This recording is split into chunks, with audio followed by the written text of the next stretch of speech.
We'll try and make this as interesting as humanly possible, and we're going to ask for your interactions. I understand there's some microphones available, so when time for questions, please jump up. We're going to start with Eric. Eric is the Chief Technology Officer at Toyota Research Institute. It's a significant organization that is brand new.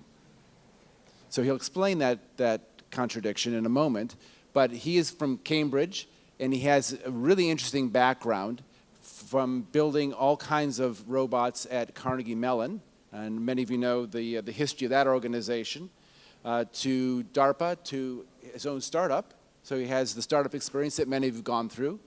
And then he got a chance to work at Department of Defense, as well as his own consultancy that had Department of Defense, the DARPA program, as his client. About almost 2 years now, he and several others decided to start the Toyota Research Institute that is focused on building some really interesting vehicles and mobility solutions in the marketplace. Let me introduce Deborah, then he's going to talk a little bit about the TRI. Deborah and I, in full disclosure, are both on the board of Silicon Valley Forum. Thank you, Denise, for including us.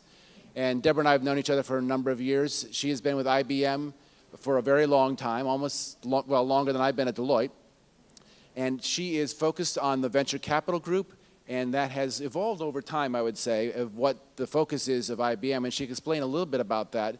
And what she's finding today is in the software and middleware area that she's been working on for a while, is Watson has emerged as a major theme in some of what IBM is doing, and obviously you see that in some of their outreach and advertising in the marketplace. So without further ado, Eric, can I ask you to tell us a little bit more about the Toyota Research Institute, and then we'll get into some questions. It would be my pleasure, Brian. Thank you for the kind introduction. Good morning, everybody. I wanted to just show a few charts. TRI is a little bit of a mystery to people. You've heard a lot about some of the self-driving car work we've done. We're also very active in robotics, so I wanted to show you a little bit about that. So Toyota started as a textile machinery company. This is one of the early looms. In 1936, they pivoted away from textiles to the automotive industry. This is the 1936 Model AA. On the way, they built a revolutionary electric vehicle, the Prius, and here's this year's gorgeous-looking Lexus. So what is next after autonomous cars? The same way the company made a major pivot from textiles to automotive as the prospect for selling fewer cars and ride sharing, mobility as a service comes up. You know, what is Toyota going to do next? Our job at the Toyota Research Institute has been to explore the idea of robots as being the next pivot. We heard from the chairman of NIDO, from our colleagues at METI, from my good friend at the University of California, San Diego, about aging society. Here's a graphic that shows the age on the x-axis and the number of people on the y-axis. And you can see 70-year-old, that's the red arrow to the right-hand side. There are about 2 million 70-year-olds in the year 2008, and the year 2030, not that far from now, that will double to be 4 million. This is for United States. It's a more severe issue in Japan. It's going to be hitting China and Europe as well. It is a global problem. It's no accident that our colleagues at NIDO and METI have focused on this as a big thing. So we don't want to look at little problems at the Toyota Research Institute. We're going after the big ones, aging society. In Silicon Valley, we don't call them problems, Eric. We call them opportunities. Well said. The optimist. Toyota Research Institute a year ago had no robots.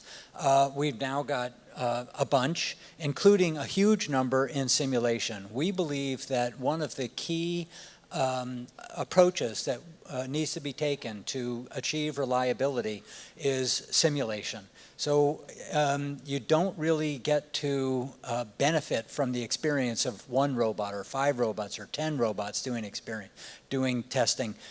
So all of these robots are doing the same task, picking up that blue thing, and sometimes it succeeds, sometimes it fails. We then learn the distributions of what works and what fails and use that knowledge in the models that we run on our physical robots. And we're doing a lot now with physical robots. This is a little bit speeded up, but in the foreground you see an arm that has a scanner on its wrist. It does a once-over. It's got a bunch of objects underneath it. Doesn't matter what the object is. Does not have to have a model of it. It will then try to find something that's graspable, reach down, pick it up, put it away, and continue. The 2 robots in the background are doing pick and place activities. And we do all of this first in simulation and then in reality. The simulation models never exactly fit the physical ones. So you take the results from the physical tests and update the model of the simulation and set up a virtuous cycle going between simulation and reality. Those were all single robots. We have pioneered some new techniques in multi-contact manipulation, here using multiple points. Those little green arrows on the simulation part show the contact forces, and you can see a very, very good agreement between the simulation and the reality. We also are focusing on a lot of assembly problems that would be useful for the car manufacturing, electronics manufacturing, including on the left-hand side, putting weather stripping into doors, putting body plugs in, and hooking up cable harnesses. So these are some of our first steps in basic research or early applied research to enable Toyota to make the next pivot from cars to the robots. Thank you. Thank you. So that's really interesting. There's a world of opportunity, right? You just expressed that in terms of what you're doing with mobility, manipulation, automation in the factory. When you think about Toyota as an organization, it's a pretty big company.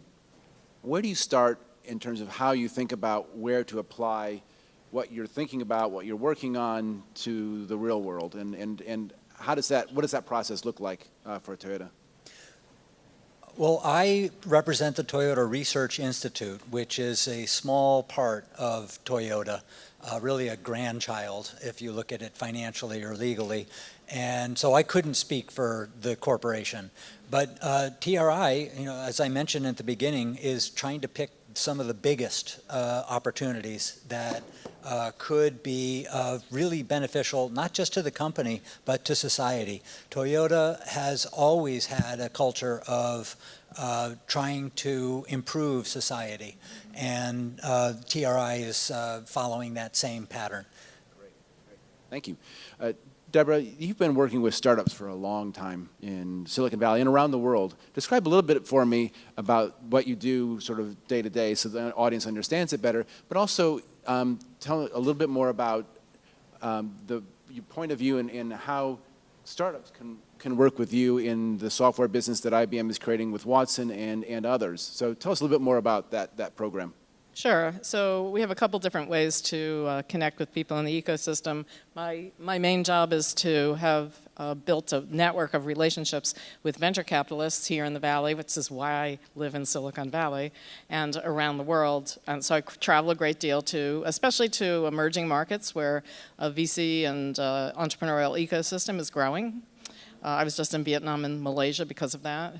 And I look for opportunities to support entrepreneurs because if the ecosystem is healthy, then our company is healthy.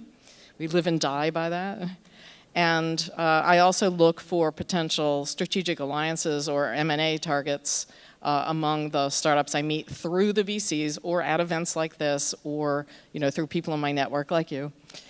And I support all of our business units, so that would include big data and analytics, it includes Watson and AI, it includes cybersecurity, it includes cloud, IoT, and also verticals like healthcare and fintech. So that's a lot of stuff, and so I look for opportunities that are very strategic and will help the company grow. Watson is interesting because, for me, I'm a cognitive psychologist, actually, and so I used to study about neural networks and how the brain works and how that can be simulated or understood by computer systems. And now we have systems that, there used to be a fight, would computers work the way the brain works, or would computers come to conclusions that the brain comes to, but in its own terms? And so the second idea has won. And we have lots of computer systems now that have built in artificial intelligence and machine learning, and Watson is one of those. The thing that makes Watson interesting for robotics and for IoT and for our clients is that it understands natural language, so you can talk to it, or it can read.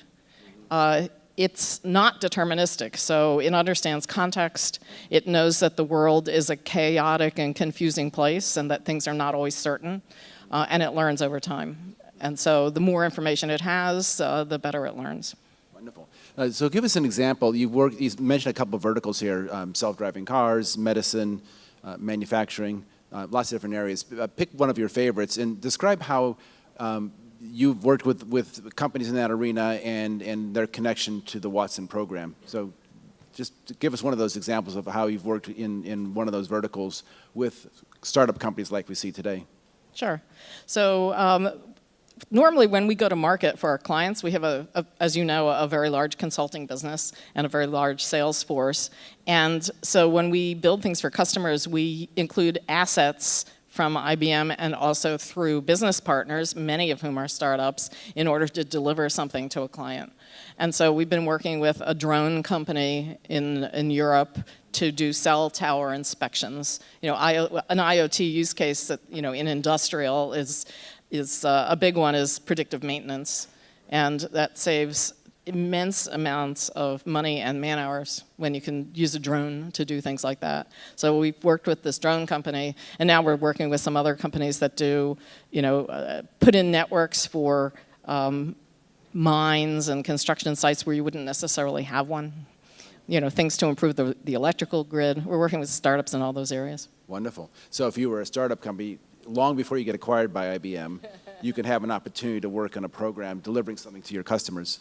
Yeah, that's right. And we have two or three ways to get into the company. One is we have a formal program called the Global Entrepreneur Program.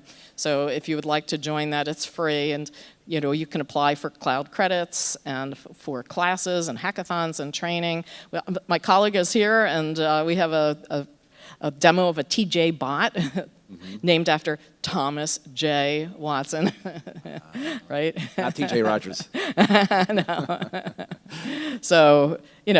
So that's one way to join in with IBM, and then each business unit has its own business development team, and that team does strategy and builds alliances and works on M&A, and they're business specific. So there'll be a group like that for IoT, there'll be a group like that for Watson, and so forth. And then lastly, as I travel around and as you guys travel around, we have local people.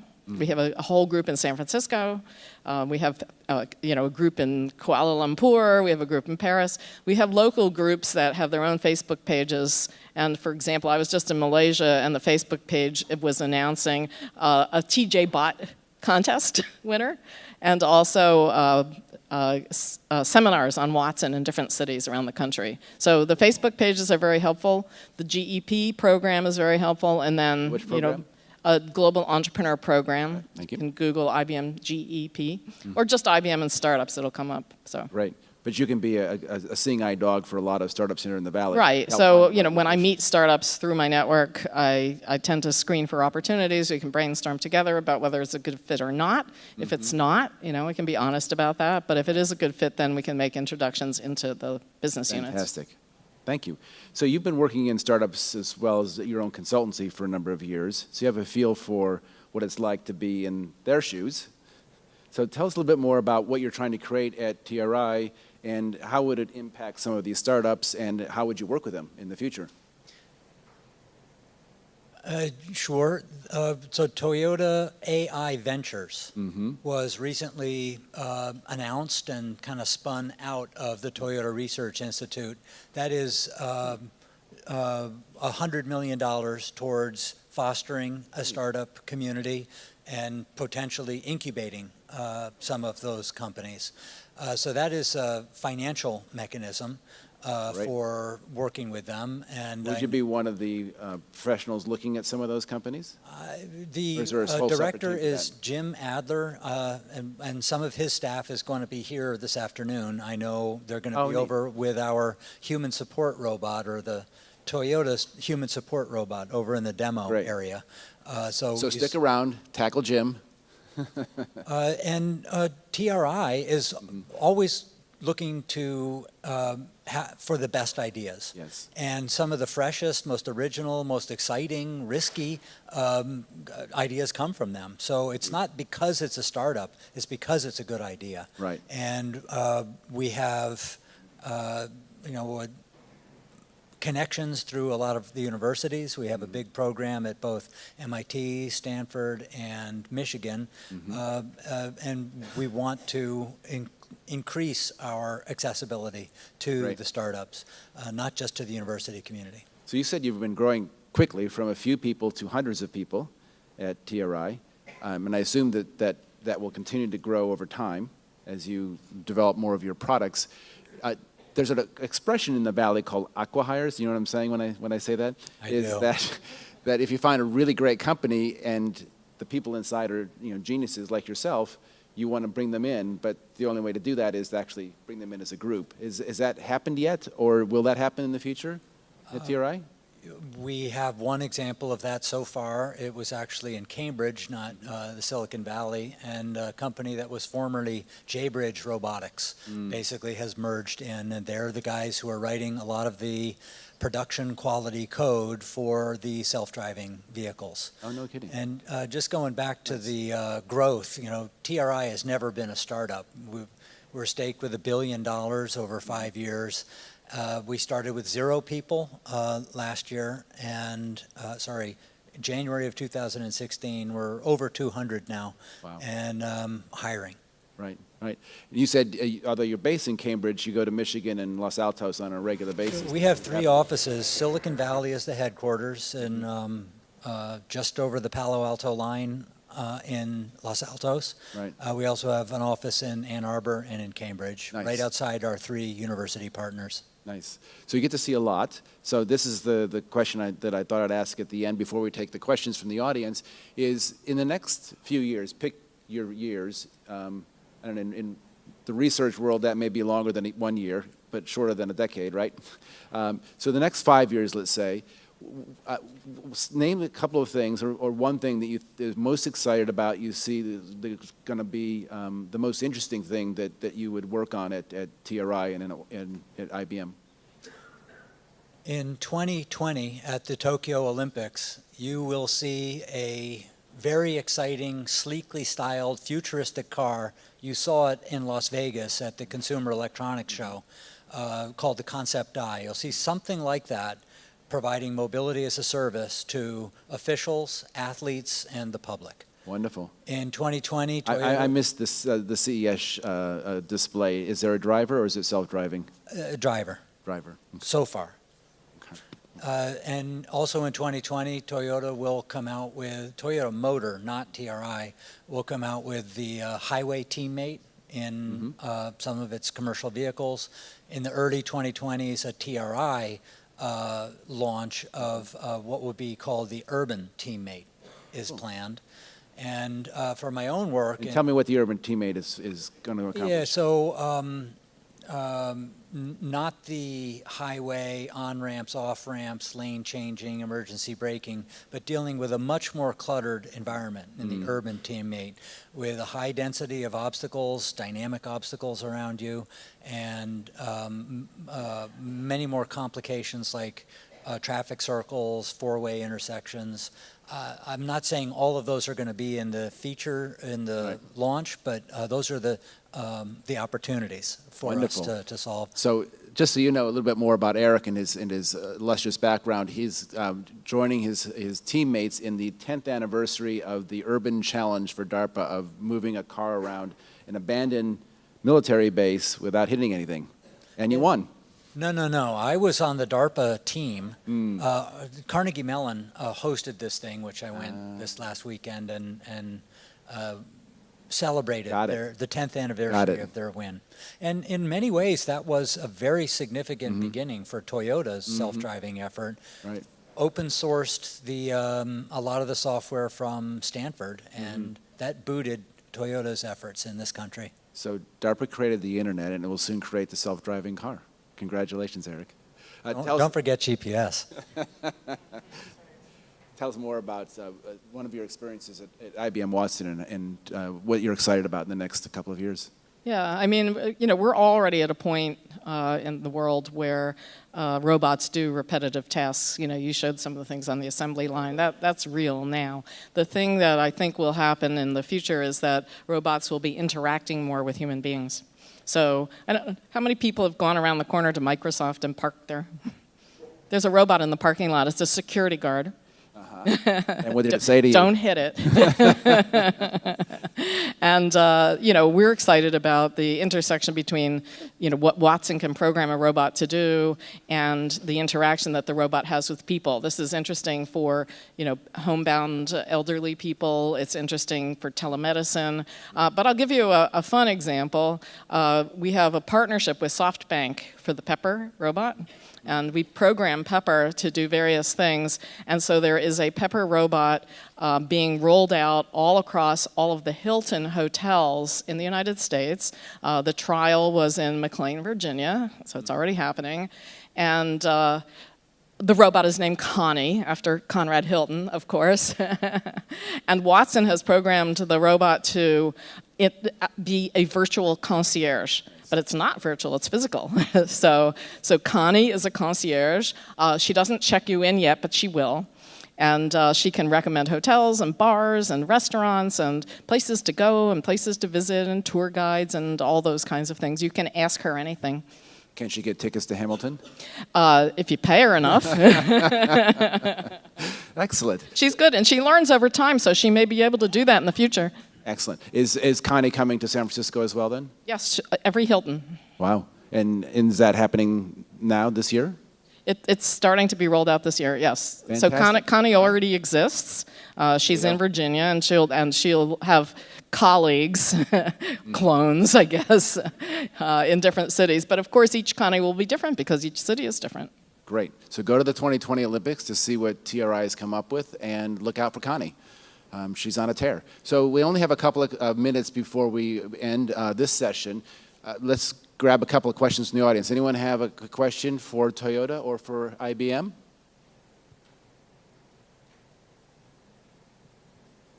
No questions today? All right.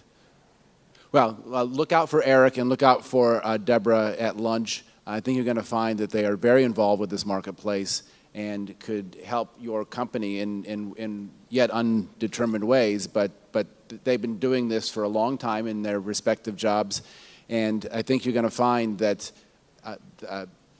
big companies sometimes move slowly, but what you have as an example here is people who have had experience on both sides of that equation and know how to navigate that and can help decide whether or not it's appropriate for you to be focused on that or move on to something else. And we have a demo table here, so you can go check out the TJ bot.